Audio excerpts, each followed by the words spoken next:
పరిశుద్ధుడు మన రక్షకుడైన యేసుక్రీస్తు ప్రభు నామములో కూడి వచ్చిన మీ అందరికీ నా ప్రేమ వందనాలు తెలియజేస్తున్నానండి. అలాగే విజయరాజు గారికి ప్రత్యేకమైన వందనాలు తెలియజేస్తూ ఉన్నాను. ఇదేనా మన ధ్యానం నిమిత్తము కీర్తన గ్రంథం 16వ అధ్యాయం 1వ వాక్యాన్ని చదువుకుందాం.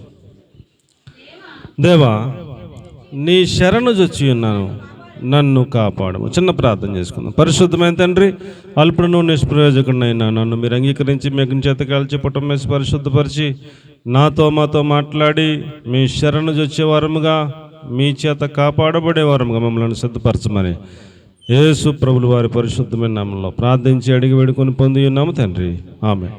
ప్రియులారా, దావీదు అంతటి మహాభక్తుడే ప్రభువా, నేను నీ శరణు జొచ్చి ఉన్నాను, నన్ను కాపాడుము అంటూ ప్రార్థన చేసుకుంటూ ఉన్నాడు. మనం కూడా దేవుణ్ణి కాపాడమని ఆయన శరణు వేడాలి.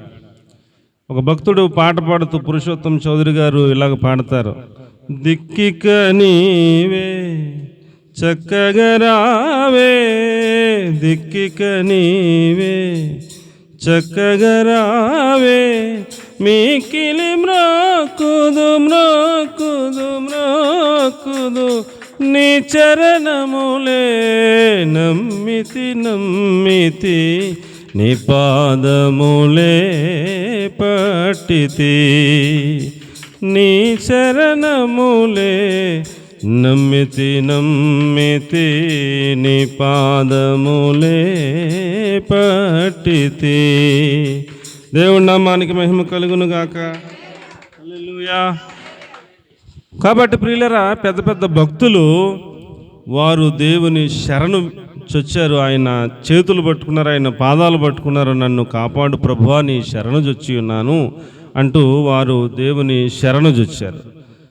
కాబట్టి ప్రియులరా, మనం ఎప్పుడైతే దేవుని యొద్దకు వెళ్ళి ఆయన పాదాలు పట్టుకుని ఆయన శరణు వేడుతామో, దిక్కులేదు మహాప్రభో, నీవే దిక్కు నాయనా, నీ శరణు వేడుతున్నాను, నీ చేతులు నీ కాళ్ళు పట్టుకుంటున్నాను, నన్ను కాపాడు ప్రభు అని ఎవరైతే ప్రార్థన చేసుకుంటారో వారిని ఖచ్చితంగా దేవుడు కాపాడతాడు, కాపాడగలిగిన శక్తిమంతుడు. అలాంటి సార్వభౌమాధికారి అయిన దేవుడు మనకున్నాడని మీకు నేను మనవి చేసుకుంటా ఉన్నాను.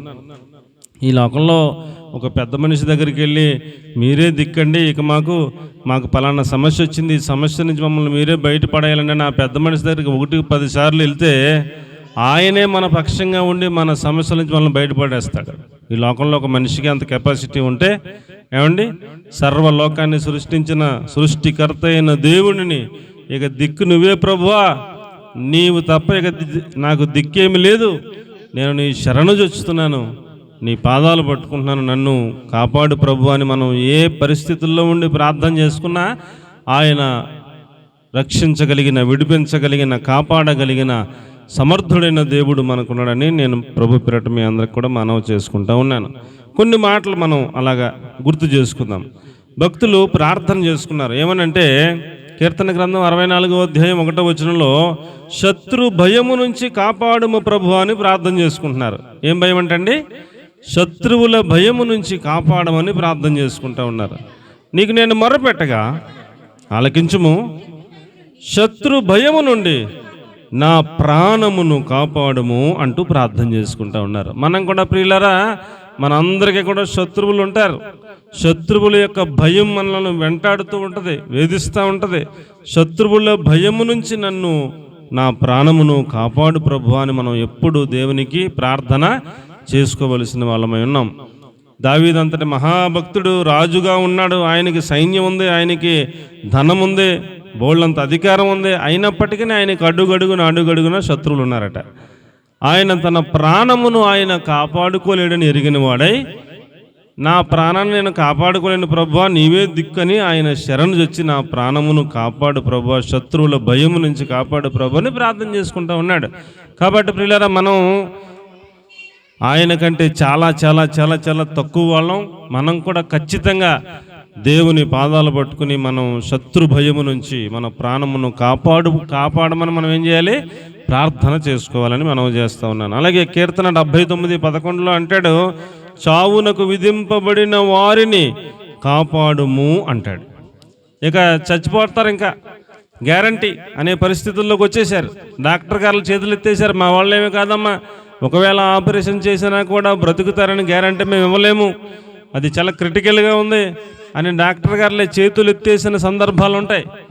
ఇక మీరు సంతకం పెట్టండి, మీ ఇంట్లో వాళ్ళందరూ సంతకాలు పెట్టండి, ఏమైనా జరగవచ్చు, ఏమో దేవుడి దయ అంటారు, లోపల తీసుకెళ్తారు, ఆపరేషన్ చేస్తారు, అటైనా ఇటైనా మేము చెప్పలేమంటారు. దేవుడి దయ వల్ల బయటకు వచ్చే వాళ్ళు ఉంటారు, ఆపరేషన్ ఫెయిల్ అయ్యి చనిపోయే వాళ్ళు కూడా ఉంటారు. కాబట్టి ఈ లోకంలో ధనము ద్వారా జరగలేని పనులు, అధికారుల ద్వారా జరగలేని పనులు, రికమెండేషన్ల ద్వారా జరగలేని పనులు, మన శక్తికి మించిన పనులు, మన యొక్క జ్ఞానానికి మించిన పనులు, మన వల్ల కాని పనులు కూడా ఆయన పాదాలు పట్టుకుని ఆయన శరణు జొచ్చితే ఏమండి ఆయన ఏదైనా చేయగలిగిన సమర్థుడు. అందుకనే చావునకు విధింపబడిన వారిని కూడా నీవు కాపాడగల సమర్థుడు తండ్రి. మేము యొక్క చావుకు విధింపబడిపోయిన వాళ్ళం డిక్లేర్ చేసేసరి ఇక నీ పని అయిపోయిందని డాక్టర్లో కాపాడు ప్రభు అంటే అటువంటి పరిస్థితుల్లో కూడా కాపాడగలిగిన సమర్థుడని దేవుని వాక్యాన్ని బట్టి మీకు నేను మనవి చేస్తా ఉన్నాను. 140వ కీర్తన 1వ వచనంలో అంటాడు, బలాత్కారము చేయువారి చేతిలో పడకుండా నన్ను కాపాడు ప్రభువా అంటాడు.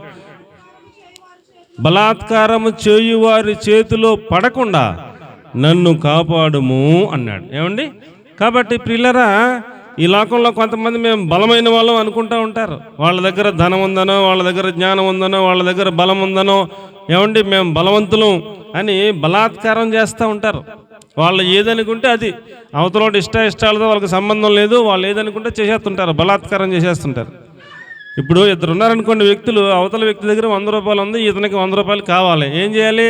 నాకు 100 రూపాయలు కావాలన్నయ్యా, నీకు తర్వాత ఇస్తానులే, నాకు ఈ రోజుకి నీ దగ్గర ఉన్న 100 ఇవ్వని అని అడగాలి. అతను ఇష్టమైతే ఇస్తాను, లేకపోతే లేదు.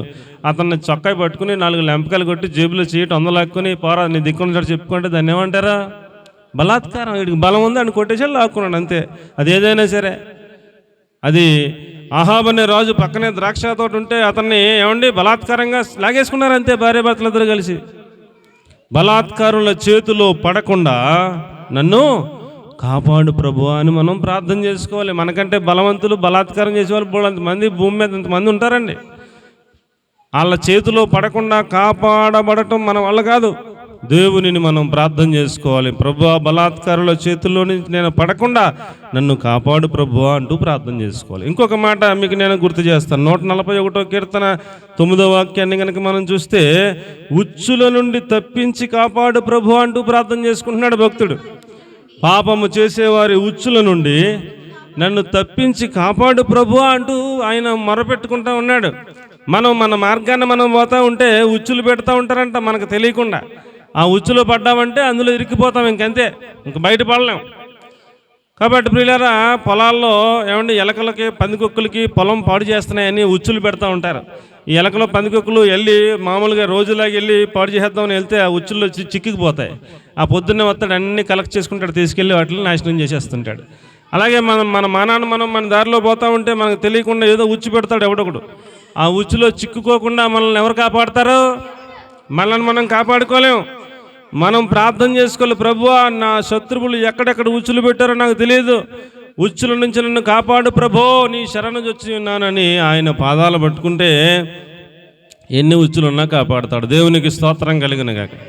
దావీదు గారు అంటాడు, అడుగడుగున శత్రువులు ఉన్నారు, అడుగడుగున నాకు మరణగండం ఉంది, అయినా నీవు నన్ను కాపాడవు ప్రభు అని ఆయన స్తోత్రం చెబుతూ ఉంటాడు. దావీదు గారు 40 సంవత్సరాల ఆ యొక్క రాజ్య పరిపాలనలో ఎన్నో వేల మంది శత్రువులు, కానీ ఎవడో ఏమీ చేయలేకపోయారు. ఎందుకని?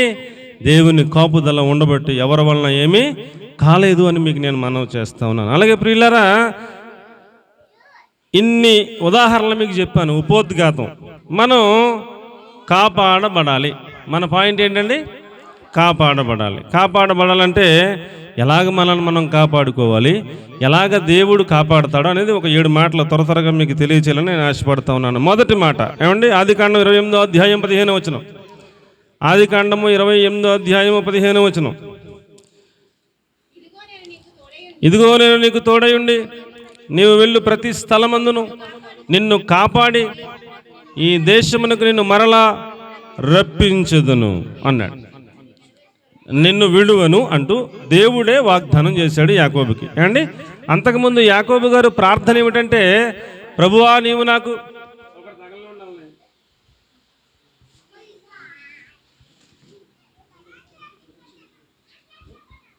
ప్రభువా నీవు నాకు ఆహారం ఇస్తే, నాకు మార్గమంతటిలో నన్ను కాపాడి నాకు వస్త్రం ఇస్తే, నేను కోరుకున్నట్టుగా మా మేనమామ కూతురుని నాకు ఇచ్చి పెళ్లి చేస్తే, నేను మరలా వచ్చినప్పుడు ఇక్కడ మందిరం కడతాను, నీకు దశమ భాగం ఇస్తాను అంటూ చిన్న ప్రార్థన, అమాయక ప్రార్థన చేసుకున్నాడు యాకోబు గారు. దేవుడు వాగ్దానం ఏమని ఇచ్చాడంటే, నీవు వెళ్ళే ప్రతి స్థలమందు నిన్ను కాపాడుచు, ఏమండి, నీవు వెళ్ళే ప్రతి స్థలమందు నిన్ను కాపాడుచు, మరలా నిన్ను ఈ దేశమునకు నిన్ను మరలా రప్పించదనని దేవుడు వాగ్దానం చేశాడు. ఏమండి, ఇప్పుడు రోజు యాకోబు ప్రార్థన చేసుకుంటున్నాడంటే లేదు, 20 సంవత్సరాలు ప్రార్థన చేయలే. ఎన్ని సంవత్సరాలు అండి? 20 సంవత్సరాలు ప్రార్థన చేయాలి. మేనమామ ఇంటికి వెళ్ళాడు, మేనమామేమో 10 సార్లు మోసం చేశాడు అల్లుడిని, ఏమండి, జీతం 10 సార్లు తగ్గించాడు, ఎండకి ఎండానన్నాడు,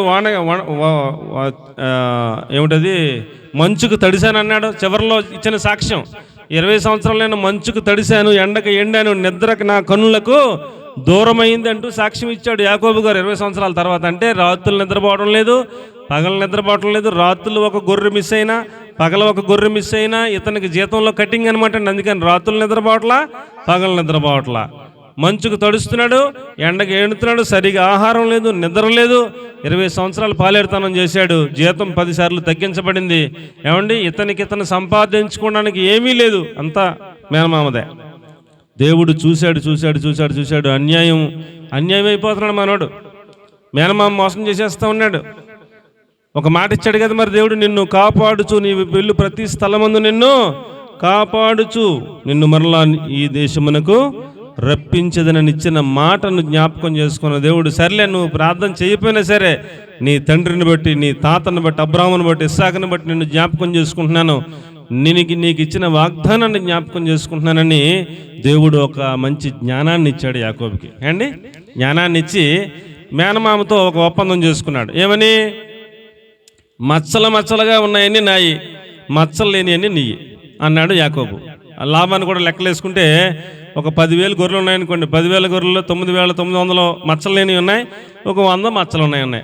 మచ్చలు ఉన్నాయి నీయా, ఓకే, ఒక 100 కదా, ఏం సంపాదించకుండా తీసుకా, ఇవన్నీ నాయాన్ని వేరు చేసేసి వాటిలన్నింటినీ పక్క ఊర్లో పెట్టేసి, ఈ 100 నీది, నీకు నాకు ఒక ఊరు అంత దూరం ఉండాలి, నీలో కలవకూడదు అని రిస్ట్రిక్షన్లు అన్నీ పెట్టేశాడు. అప్పుడు దేవుడు ఇచ్చిన జ్ఞానాన్ని బట్టి మరలా చూలు కట్టినప్పుడు, ఆ నీళ్లు వచ్చినప్పుడు ఆ నీళ్ళల్లో ఒక కర్రని, ఆ యొక్క మొక్కకి ఉన్నటువంటి ఒక కొమ్మని చారలుగా తీసి ఆ నీళ్ళలో పెట్టి, అవి వచ్చినప్పుడు ఆ చారలను చూసి ఇలాగ రోజు చేస్తే, ఆ తర్వాత ఈతలో ఈయన పిల్లలన్నీ కూడా ఎలాగెన్ని అంట? మచ్చలు ఎన్ని అంట. ఇప్పుడు మచ్చలన్నీ ఎవరి? యాకోబుయి. మళ్ళీ ఈతలో పుట్టిన ఎన్ని వేలు ఎన్ని లక్షలు పుట్టినవి అన్నీ యాకోబుయే, ఒక్కటి కూడా మేనమామకి వెళ్ళా. ఆశ్చర్యపోయాడు మేనమామ. దేవుడురా, ప్రతి సంవత్సరం మచ్చలు అన్నది ఒకటే పుడితే మచ్చలు లేని 100,000 పుట్టాయి కదా, ఈ సంవత్సరం మంచిది ఒకటే పుట్టింది, అన్ని మచ్చలే పుట్టినాయి అంటే అన్ని ఆడికి యాకోబుకి వెళ్ళిపోయినాయి అని ఆశ్చర్యపోయాడు. దేవుడు కాపాడుతాను అన్నాడంటే ఖచ్చితంగా చెప్పండి అమ్మా, ఖచ్చితంగా కాపాడుతాడు. బలాత్కారుల చేతుల నుంచి కాపాడాడే లేదా? లాభాన్ని బలమైనడా, యాకోబు బలమైనడా? లాభానే బలమైనడు. నేను నీకు ఏదైనా చేయగలను, కానీ గత రాత్రి నీ దేవుడు నన్ను గద్దించాడు, అందుకని నేను నీ జోలికి వత్తలేదు అన్నాడు కదా. లాభాను బలమైన వాడు, యాకోబుని చంపేసేంత కెపాసిటీ ఉన్నవాడు, బంధు బలగం ఉన్నవాడు, కానీ దేవుడు కాపాడాడు లాభాన్ నుంచి. దేవునికి స్తోత్రం కలుగనుగాక. ఆ తండ్రి దగ్గర ప్రార్థన చేయించుకుని, తల్లిదండ్రి ప్రార్థన చేసి వస్తూ ఉంటే రాత్రి అయిపోయింది. అక్కడ తలకడ చేసుకుని ఒక రాయిని పండుకుంటే, ఆ పండుకున్న స్థలాన్ని పరిశుద్ధాత్మ దేవుడు రాయించాడు. అది బేకర అరణ్యము అన్నాడు. ఏమరణ్యం అంటండి? బేకర అరణ్యం అన్నాడు. బేకర అరణ్యంలో తాపకరమైన సర్పాలు ఉంటాయి, ఏమండి, రకరకాల జంతువులు, మృగాలు ఉంటాయి. ఏదో ఒకటి వచ్చి చంపేయాల. ఆయన ఇచ్చిన వాగ్దానం కోసం, కాపాడుతానన్న మాట కోసం ఆయన పరలోకం నుంచి ఆ యొక్క యాకోబు దగ్గరకు వచ్చి చుట్టూ ఆవరించి తెల్లారేదాకా కాపాడాడని రాసి ఉంది బైబిల్లో. దేవుడు మాట ఇస్తే ఏం చేస్తాడు? ఖచ్చితంగా కాపాడుతాడు. ఆయన ఆవరించి తెల్లారేదాకా కాపాడితే, తెల్లారే ముందు లేచి, అమ్మో ఇది భయంకరమైన ప్రదేశం, ఇది దేవుని మందిరమే కానీ వేరొకటి కాదని జేబులో ఉన్న నూనె తీసి ఆ రాయిని నిలబెట్టి అభిషేకం చేసి ఇక్కడ మందిరం అవుతుందని చెప్పేసి ప్రార్థన చేసుకుని వెళ్ళిపోయాడు. కాబట్టి ప్రియులారా, దేవుడు మాట ఇస్తే అది బేకర అరణ్యమైనా కాపాడుతాడు, అది బలవంతుడైన లాభాను చేతిలో నుంచైనా కాపాడుతాడు, భోజనం ఇచ్చాడు, వస్త్రం ఇచ్చాడు, భార్యలను ఇచ్చాడు, బిడ్డలను ఇచ్చాడు, సంపదను ఇచ్చాడు. అన్నీ పట్టుకుని వెళ్ళిపోతున్నప్పుడు ఏమండి, ఎబ్బోకు రేవు దగ్గర అందరినీ పంపేసి ఒక్కడే మోకాళ్ళు వేసి రాత్రి అంతా ఏడ్చుకుంటా ప్రార్థన చేస్తే తెల్లారితే మా అన్నయ్య అవతలైపు 400 మందిని వేసుకుని వస్తున్నాడు, ప్రభు నన్ను చంపేస్తాడు, నా పిల్లల్ని చంపేస్తాడు, నా భార్యలను చంపేస్తాడు, కాపాడు ప్రభు అని ప్రార్థన చేసుకుంటే తెల్లారాక కాపాడట లేదా? అన్నగారు 400 మందిని వేసుకుని చంపేతకు వచ్చాడు. వచ్చి యాకోబుని చూసి చంపుతామని వచ్చి కత్తి చేతిలో పెట్టుకున్నవాడు యాకోబుని చూస్తే కుంటుకుంటా వస్తున్నాడు. యాకోబు కత్తి పక్కన పడేసి దగ్గరికి వెళ్ళి కౌగులించుకుని ఇదేట్రా తమ్ముడు ఇలాగైపోయి ఉంటారని చెప్పేసి ప్రేమగా మాట్లాడి అతన్ని ఏమీ చేయకుండా వెనకాల 400 మందికి రాయి ఆడు నేను చేయకండి, ఆడు అసలే కాలు ఏదో దెబ్బతిన్నట్టున్నాడు, వద్దులే పోన్లే పోతే పోనీ అని 400 మందిని నిమ్మలపరిచి మళ్ళీ మామూలుగా వెళ్ళిపోయాడు ఏం చేయకుండా. దేవునికి స్తోత్రం కలిగిన గాక. 20 సంవత్సరాలు 400 మందిని పోషించాడు. ఏమని? మా తమ్ముడు ఎక్కడ కనపడితే అక్కడ చంపేయండి అని చెప్పేసి 400 మందికి ఫోటో ఇచ్చి ఈ ఫోటోలో ఉన్నాడు ఎక్కడ కనపడితే అక్కడ చంపేయండి 400 మందిని పోషించాడు. అంత కక్ష పెట్టుకున్నవాడు ఏమండి ఏమీ చేయకుండా వెళ్ళిపోయాడు. దేవుడు కాపాడా కాపాడలేదా? కాపాడాడు. కాబట్టి దేవుడు ఏదైనా చేయగలడు. కాబట్టి మనం ఆయనకి ఏం చేయాలి? ప్రార్థన చేసుకోవాలి. ఇలాగునని మీకు నేను మనవి చేస్తున్నాను. మొదటి పాయింట్లో యాకోబును కాపాడాడు దేవుడు అన్ని విధాలుగా. కాబట్టి మనం కూడా మన దైనందిన జీవితంలో దేవునిని కాపాడమని మనం ప్రార్థన చేసుకోవాలని మీకు నేను మనవి చేస్తూ ఉన్నాను. ఎలాగెలా కాపాడాలి చెప్పండి? ఎలాగెలా కాపాడాలి చెప్పండి అమ్మా. ఎలాగెలా కాపాడాలి? టైం అయిపోతుంది, చెప్పండి. ఎలాగెలా కాపాడాలి? మనకు వస్త్రాలు కావాలని యాకోబు ప్రార్థన చేశాడు, యాకోబుకు వస్త్రాలు ఇచ్చాడు. ఆహారం కావాలని ప్రార్థన చేశాడు, యాకోబుకు ఆహారం ఇచ్చాడు. అండి సంపదను ఇచ్చాడు, ప్రాణాన్ని కాపాడాడు, మేనమామ నుంచి కాపాడాడు, బలాత్కారుల చేతి నుంచి కాపాడాడు, ఉచ్చుల నుంచి కాపాడాడు లేదా? మరణ భయం నుంచి కాపాడాడు లేదా? ఏమండి ఇవన్నీ మనం కూడా ప్రార్థన చేసుకోవాలి. మనకు కూడా ఇన్ని కోణాల్లో ప్రమాదం పొంచి ఉందేమో, ఏ కోణం నుంచి అయినా ప్రమాదం మనకు లేకుండా ఆయన కాపాడగలిగిన సమర్థుడు. మనం ఎలాగున్న ప్రార్థన చేసుకోవాలని మీకు నేను మనవి చేస్తాను. రెండవ ప్రార్థన ఏంటంటే మన పాదములు తొట్టిల్లిపోకుండా కాపాడమని ప్రార్థన చేసుకోవాలి. అమ్మా నా మాటలు అర్థమవుతున్నాయా? ఎలా ప్రార్థన చేసుకోవాలి?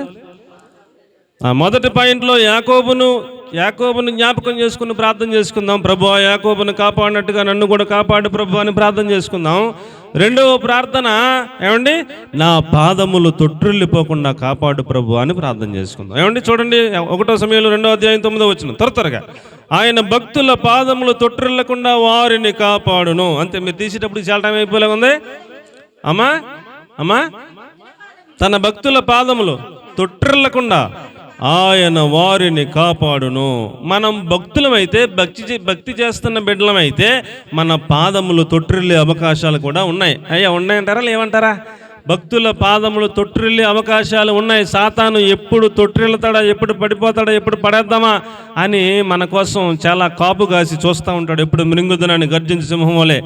కాబట్టి తొట్టిల్లకుండా మమ్మల్ని కాపాడు ప్రభు అని మనము ప్రార్థనలు చేసుకోవాలని మీకు నేను మనవి చేస్తా ఉన్నాను. ఒక వ్యక్తి తొట్టిల్లిపోకుండా ఉండాలంటే అమ్మ నా మాటలు సీరియస్గా తీసుకోండి, జాగ్రత్తగా వినండి.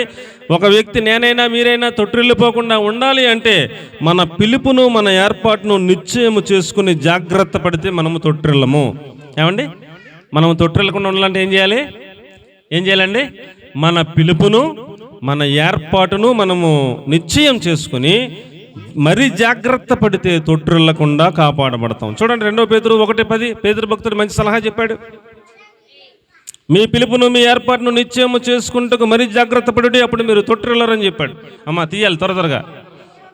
మీ పిలుపును ఏర్పాటును జాగ్రత్త పడండి. మీరు ఇట్టి క్రియలు చేయువారైతే ఎప్పుడు కూడా తొట్టిల్లరు అని ఖచ్చితంగా చెప్పేశాడు. కాబట్టి మనము తొట్టిల్లకుండా ఉండాలంటే ఏం చేయాలి? మన పిలుపును దేవుడు మన ఎడల ఏర్పాటు చేసుకున్న ఏర్పాటును నిశ్చయము చేసుకుని మరీ జాగ్రత్తగా మనం భక్తి చేస్తే మనము తొట్టిల్లము. ఇంకా తొట్టిల్లకుండా ఉండాలంటే ఏం చేయాలి? 1 పేతురు 2వ అధ్యాయం 8వ వచనం. వాక్యమునకు అవిధేయులమైతే తొట్టిల్లుతామట. కాబట్టి ఎప్పటికప్పుడు ఏ వారానికి ఆ వారం చెప్పబడిన వాక్యానికి అవిధేయులం కాకుండా విధేయులమయ్యేటట్లుగా మనం ఎప్పటికప్పుడు జాగ్రత్తగా ఉంటే మనము తొట్టిల్లము. అమ్మా దొరికిందా అమ్మా? వాక్యమును అవిధేయులైతే తొట్టిల్లుతున్నారు అన్నాడు. రైట్. మనము అవిధేయులం కాకుండా వాక్యానికి విధేయులమైతే తొట్టిల్లము. ఏమండి ఎలాగైతే తొట్టిల్లం చెప్పండి? ఎలాగైతే తొట్టిల్లం? మన పిలుపును ఏర్పాటును నిశ్చయం చేసుకుంటే మరీ జాగ్రత్తగా అయిన భక్తి చేస్తే తొట్టిల్లము. తర్వాత రెండవ సూచన ఏమండి, వాక్యమునకు విధేయులమైతే తొట్టిల్లము. మూడవ సూచన యాకోబు గ్రంథం, యాకోబు పత్రిక 3వ అధ్యాయం 2వ వచనం. మనం అనేక విషయములలో తప్పిపోతున్నాము, తొట్టిల్లుచున్నాము.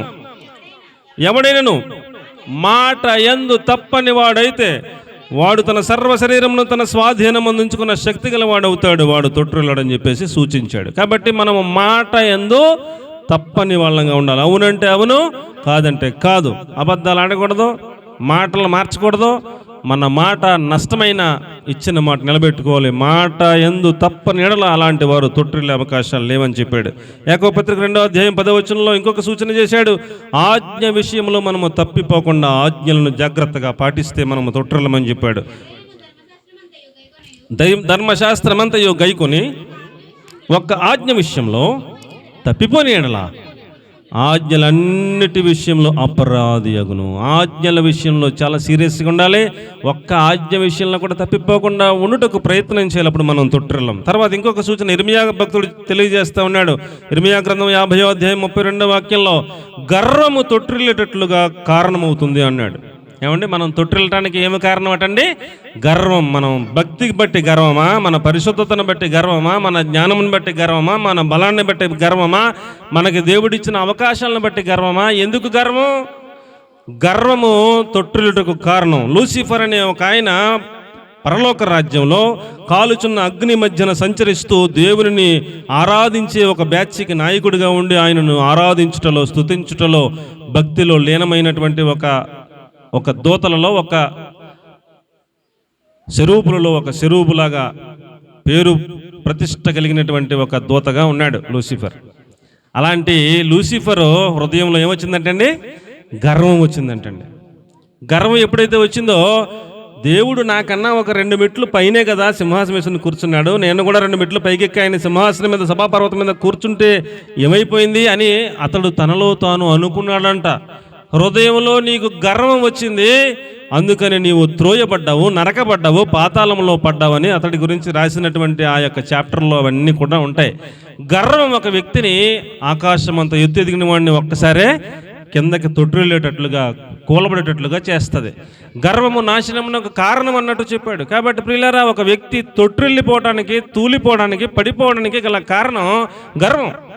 కాబట్టి మనం మన భక్తి జీవితంలో తొట్టిల్లిపోకుండా ఉండు నిమిత్తము ప్రభువా నేను తొట్టిల్లకున్నట్లుగా కాపాడు ప్రభు అంటూ ప్రార్థన చేసుకోవాలి. ఆ ప్రార్థన చేసుకునే ప్రతి వారు కూడా వాక్యానికి విధేయులవ్వాలి, గర్వం లేకుండా చూసుకోవాలి, ఆజ్ఞలన్నీ పాటించాలి, మాట తప్పకుండా జీవించాలి. ఏమండి, మన పిలుపును, ఏర్పాటును నిశ్చయం చేసుకుని జాగ్రత్తగా, బహుజాగ్రత్తగా మనం భక్తి చేయాలంటూ ఇన్ని సూచనలు, జాగ్రత్తలు చెప్పాడు. ఇవన్నీ పాటించే వాళ్ళమైతే మనం ఎప్పుడు కూడా తొట్టిల్లము. దేవునికి మహిమ కలుగునుగాక. ఇంకా ఎవరు తొట్టిల్లరంట? 119వ కీర్తన 165వ వచనం అంటాడు, ధర్మశాస్త్రమును ప్రేమించే వారికి ఎంతో నెమ్మది కలదు, వారు తూలి తొట్టిల్లుటకు కారణం ఏమీ లేదు అంటాడు.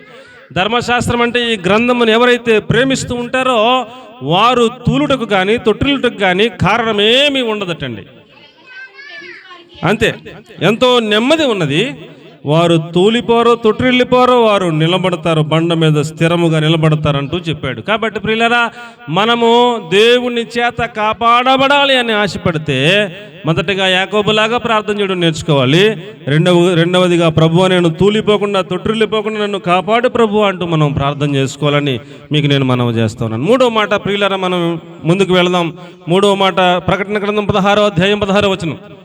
తన వస్త్రమును కాపాడుకొనివాడు ధన్యుడు అన్నాడు. ఏమండి, మనం ఏం కాపాడుకోవాలటండి? అమ్మా, ఏం కాపాడుకోవాలంట? వస్త్రములను మనం కాపాడుకోవాలంట. సాతాను మన నుంచి ఏమి దొంగిలించాలని చూస్తున్నాడు? అమ్మ చెప్పండి, నా వైపు చూడండి. సాతాను మన దగ్గర నుంచి ఏమి దొంగిలించడానికి చూస్తున్నాడు? వస్త్రమును దొంగిలించడానికి చూస్తున్నాడు. నీతి వస్త్రం ఇచ్చాడు దేవుడు మనకి, రక్షణ వస్త్రం ఇచ్చాడు దేవుడు మనకి, ఉల్లాస వస్త్రం ఇచ్చాడు దేవుడు మనకి. ఏమండి, పరిశుద్ధుల నీతి క్రియలనే వస్త్రం ఇచ్చాడు దేవుడు మనకి. ఏమండి, తెల్లని వస్త్రములు యేసుప్రభు రక్తంలో ఉతుక్కుని వాటిని తెలుపు చేసుకున్నటువంటి వారిగా మనల్ని దేవుడు తయారు చేశాడు. ఈ వస్త్రము దొంగిలించేయాలని సాతాను మన కోసం మన వెంట పడతా ఉన్నాడు. పెండ్లి విందులో పరలోక రాజ్యంలో అందరూ కూడా తెల్లని వస్త్రాలు వేసుకుని కూర్చున్నారంట. అందులో ఒకటికి వస్త్రం లేదంట. యేసుప్రభు అలాగే జాగ్రత్తగా చేసి వస్త్రం లేని వాడిని నుంచోమని, వస్త్రం లేకుండా పెండ్లి విందుకి ఎలాగ వచ్చితివి అని అడిగాడు. అడిగితాడు, సమాధానం చెప్పట్లా. నన్ను అంటున్నాడు. అప్పుడు ఆయన అధికారులను పిలిచి, ఇతడు వస్త్రం లేకుండా ఎలా వచ్చాడు, ఇతడికి కాళ్ళు చేతులు కట్టేసి చీకట్లో పడేయండి, ఏడుపును పండ్లు కొరుకుట అక్కడ ఉంటాయని చెప్పాడు. కాబట్టి ప్రియులారా, పరలోక రాజ్యంలో దేవునితో పాటు సంచరించేవారు ఎవరట? తెల్లని వస్త్రములు ధరించుకున్నవారు ఆయనతో పాటు సంచరించుదురు అన్నాడు ప్రకటన గ్రంథంలో. అవన్నీ తర్వాత చెప్తాను. ప్రకటన గ్రంథం 22వ అధ్యాయం 14వ వచనంలో ఆయన రక్తంలో వస్త్రములను ఉతుక్కున్నవారు, తెల్లని వస్త్రములు ధరించిన వారు ఉన్నారని అక్కడ రాశాడు. ఈ ప్రకటన గ్రంథం 7వ అధ్యాయం 14వ వచనంలో ఆయన రక్తములో ఉతుక్కున్నారు అన్నాడు. అలాగే ప్రియులారా, 1 పేతురు పత్రిక 5వ అధ్యాయం 5వ వచనంలో దేన మనసు అనే వస్త్రము ధరించుకున్నారు అన్నాడు. ప్రకటన గ్రంథం 3వ అధ్యాయం 4వ వచనంలో తెల్లని వస్త్రములు ధరించుకున్న వారు నాతో పాటు సంచరిస్తూ ఉంటారు యుగయుగాలు అన్నాడు. కాబట్టి ప్రియులారా, ఆయనతో పాటు మనం ఉండాలని ఆశపడితే, యుగయుగాలు ఆయనతో పాటు సంచరించాలని ఆశపడితే మనం ధరించాల్సిన వస్త్రం ఏంటంటండి అమ్మా? తెల్లని వస్త్రం అనండి. తెల్లని వస్త్రం. ఈ వస్త్రమును సాతాను అపహరింపకుండా మనం ఆ వస్త్రాన్ని ఏం చేసుకోవాలి? జాగ్రత్తగా కాపాడుకోవాలి. ఒకడు యెరూషలేము నుంచి యెరికోకు ప్రయాణమై వెళ్తాడంట. దొంగలు వాడిని కాశారంట, చితక్ కొట్టారంట. కొర ప్రాణం అంటే కాసేపట్లో కూసేపట్లో చచ్చిపోయేలా కొట్టారంట. ఆడి వస్త్రాలు దోసుకెళ్ళిపోయారంట. అంటే అర్థం ఏంటి? రక్షణ వస్త్రం దోచుకెళ్ళిపోయారు. కాసేపట్లో కూసేపట్లు చచ్చిపోయేలాగా ఉన్నవాడిని మంచి సమరుడైనటువంటి యేసుప్రభు వారు వచ్చి ఆయన రక్తం ఇచ్చి, ఆయన ఏమండి ఆత్మనిచ్చి, రక్తం అంటే ద్రాక్ష రసం, ఆత్మ అంటే నూనెతో గాయాలు కట్టి పూటకోళ్ళవాడి ఇంటికి ఆడ అప్పచెప్పి, అంటే పాస్టర్ గారికి అప్పచెప్పి 2 దినారాలు అంటే బైబిల్ పాత నిబంధన కొత్త నిబంధన ఇచ్చి, ఈ గ్రంథముతో ఇతడికి గాయాలేమీ లేకుండా అతడిని పరలోక రాజ్యంలో చేరినట్లుగా సిద్ధపరిచి నేను వచ్చాక నీకు జీతం ఇస్తానని చెప్పి వెళ్ళిపోయాడు యేసుప్రభు. మా పాస్టర్ గారిలో తిప్పలు పడుతున్నాం, మిమ్మల్ని దేవుని దగ్గర నిలబెట్టాలని, మాకు జీతం ఇస్తానన్నాడని. కాబట్టి ప్రియులారా, ఎలాగున మనం ఆ వస్త్రమును చాలా జాగ్రత్తగా కాపాడుకోవాలి అని చెప్పాడు. దేవునికి స్తోత్రం కలుగును గాక. ఏమేం కాపాడుకోవాలి చెప్పండి? ఏమేం కాపాడుకోవాలి? వస్త్రమును కాపాడుకోవాలి. ఇంకేం కాపాడుకోవాలి అమ్మా? తొట్టిల్లకుండా కాపాడుకోవాలి. తర్వాత దేవునికి ఒక ప్రార్థన చేసుకోవాలి. ప్రభువా, యాకోబును కాపాడినట్టుగా నన్ను కాపాడు ప్రభు అని ప్రార్థన చేసుకోవాలి. 4వ మాట కూడా మీకు నేను మనవి చేసుకుంటాను, దయచేసి నాతో పాటు రండి. యాకోబు పత్రిక 1వ అధ్యాయం 27వ వచనం. ఇహలోక మాలిన్యము తనకు అంటకుండా కాపాడుకోవటమే అన్నాడు అక్కడ. ఏమండి? భక్తి అనగా ఏంటంటూ వివరణిస్తూ ఆ చివరిలో ఇహలోక దేవుని ఎదుట పవిత్రములు నిష్కలంకమైన భక్తి ఏదనగా దిక్కులేని పిల్లలను, విధవరాండ్లను వారి ఇబ్బందుల్లో పరామర్శించుటయు, ఇహలోక మాలిన్యము తనకు అంటకుండా తనను తాను కాపాడుకోవడమే అంటూ చెప్పాడు. కాబట్టి ప్రియులారా, మనల్ని మనం ఎలా కాపాడుకోవాలంట? ఇహలోక మాలిన్యము మనకి అంటకుండా కాపాడుకోవాలి అంటూ చెప్పాడు. దేవునికి స్తోత్రం కలుగునుగాక. మనకు మాలిన్యం ఎలాగ అంటుతుంది అంటారు అమ్మా? మనకు మాలిన్యం ఎలా అంటుతుంది అంటారు? చూడకూడదు చూస్తే కళ్ళ ద్వారా మలినమైపోద్ది శరీరం. మాట్లాడకూడనివి ఏమన్నా మాట్లాడితే మలినమైపోద్ది శరీరం. వినకూడనివి ఏమన్నా వింటే చెవుల ద్వారా కూడా మలినమైపోతుంది శరీరం. కాబట్టి ప్రియులారా, మన ఇంద్రియాలను మన స్వాధీనమందు ఉంచుకుని మలినమేమి మనకు అంటకుండా మనలను మనము కాపాడుకోవడమే భక్తి అన్నాడు. చూడండి, అందులో ఇంకా చాలా స్పష్టంగా చెప్పాడు. యాకోబు పత్రిక 3వ అధ్యాయం 6వ వచనంలో నాలుక అగ్నియే. ఆ నాలుక మన అవయవములలో ఒక ఉంచబడిన పాప ప్రపంచం నాలుకంటండి. సర్వ శరీరమునకు మాలిన్యము కలుగజేస్తుందంటండి. అది అగ్నియే, అది కాల్చేస్తుంది మనల్ని అని చెప్తున్నాడు. ఈ నాలుకను కంట్రోల్ చేసుకోగలిగితే అండి, జాగ్రత్తగా మాట్లాడగలిగితే, ప్రతి మాట బంగారు పల్లెంలో పెట్టిన పండు లాంటి మాటలు మన నోట్లోంచి రాగలిగితే, దూషించిన వాళ్ళని దూషించకుండా, నిందించిన వాళ్ళని నిందించకుండా, అవమానించిన వాళ్ళని అవమానించకుండా, ఏమండి మన నాలుకనంత కంట్రోల్ చేసుకోగలిగితే ఇహలోక మాలిన్యం మనకు అంటకుండా మనల్ని మనము కాపాడుకోగలుగుతాము అన్నట్లు లెక్క. దేవునికి స్తోత్రం కలుగునుగాక. హల్లెలూయా. 5వ మాట ఏమిటనగా ప్రియులారా, 2వ తిమోతి పత్రిక 4వ అధ్యాయం 7వ వాక్యాన్ని మనం చూస్తే పౌలు గారు అంటాడు, విశ్వాసమును కాపాడుకుంటుని అన్నాడు. ఏం కాపాడుకోవాలి? మంచి పోరాటం పోరాడితిని, నా పరుగు కడముట్టించితిని, విశ్వాసమును కాపాడుకుంటుని అన్నాడు. అండి, మనము ఏం కాపాడుకోవాలి? విశ్వాసమును కాపాడుకోవాలి. యేసుప్రభు వారు అన్నారు, ఆఖరిగా ఇంకా కాస్తంత కొన్ని దినాల్లో ఆయన మరణించే ముందుగా, నేను రెండవ రాకడ ఒకటి వస్తుంది, రెండవసారి మరలా నేను వస్తాను, అప్పుడు విశ్వాసుల్లో విశ్వాసము కనుగొందునా అన్నాడు. ఏమన్నాడండి ఆయన ప్రశ్నించాడు. ఏమని? విశ్వాసులలో విశ్వాసము కనుగొందునా అన్నాడు. అంటే చర్చికి వచ్చే వాళ్ళమైన మనలోనే, విశ్వాసం అనిపించుకునే మనలోనే ఏముండదటండి? విశ్వాసమే ఉండదటండి. ఆయనే ప్రశ్నార్థకంగా మాట్లాడాడు, విశ్వాసులలో విశ్వాసము కనుగొందునా అని. కాబట్టి ప్రియులరా, మనము పౌలు గారు అంతటి మహాభక్తుడే అన్నాడు. ద్వితీయోపదేశకాండం 1వ అధ్యాయం 33వ వచనంలో అన్నాడు, ఇశ్రాయేలీలకి విశ్వాసము లేదట. ఇశ్రాయేలీకి ఏమి లేదంటండి? ఇశ్రాయేలీలకి ఏమి లేదటండి? విశ్వాసము లేదటండి. విశ్వాసఘాతకులుగా వారు ఉన్నారటండి. అందుకనే దేవుడు మాటికి కోపగిస్తూ ఉండేవాడు. ఎర్ర సముద్రం అడ్డంగా వచ్చింది. ఏమండి? ఎర్ర సముద్రం అడ్డంగా వస్తే దేవుడు అద్భుతంగా ఆ ఎర్ర సముద్రాన్ని రహదారిగా మార్చి అవతలకి నడిపించాడు. నడిపించినప్పుడు అవతలకి వెళ్ళాక అందరూ ఏం చేశారు? మొత్తం దేవుడు మాలాంటి దేవుడు ఎవరికి లేడని గొప్ప కీర్తన పాడారు, నాట్యం ఆడారు, దేవుని స్తుతించారు. 2 రోజులు అవతలకి వెళ్ళాక నీళ్లు దొరకలా. అప్పుడు ఏం చేయాలి? 2 రోజుల క్రితమే సముద్రమే అడ్డంగా వస్తే దేవుడు మనను రహదారి చేసి పంపించలేదా? ఇప్పుడు నీళ్ళు లేవు కదా, అందరం మోకాళ్ళు వేసి ప్రార్థన చేద్దాం, నీళ్లు కూడా ఇస్తాడరా అనాలి కదా. వీళ్ళు ఏమంటారు? 2 రోజుల క్రితమే దేవుడు చేసిన అద్భుతాన్ని మర్చిపోతారు, ఎప్పటికప్పుడే మర్చిపోతారు. మర్చిపోయి ఫ్రెష్గా ఇక్కడ నీళ్ళు లేవు, మమ్మల్ని సముద్రం తీసుకొచ్చావా అంటారు మోషేని.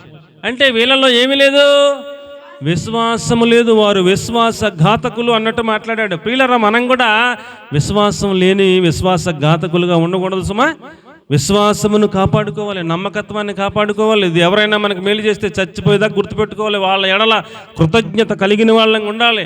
దేవుడు మనకు చేసిన ప్రతి మేలును, కీర్తనకారుడు అంటాడు, నా ప్రాణమా యెహోవా చేసిన మేలులను మర్చిపోవద్దు, నా ప్రాణమా ఆయన చేసిన ఉపకారంలో దేనిని మరువకము అని తన ప్రాణానికి చెప్పుకుంటా ఉన్నాడు. అంటే ప్రతిరోజు ఏం చేస్తాడు? ప్రభువా, నా జీవితంలో మీరు చేసిన మేలులో ఫలానా అన్ని గుర్తు చేసుకుని దేవునికి కృతజ్ఞతాస్తుతులు రోజు చెల్లిస్తూ ఉంటాడు అనమాట. అలా కృతజ్ఞతాస్తుతులు చెల్లించే వారు విశ్వాసాన్ని కాపాడుకోగలుగుతారు.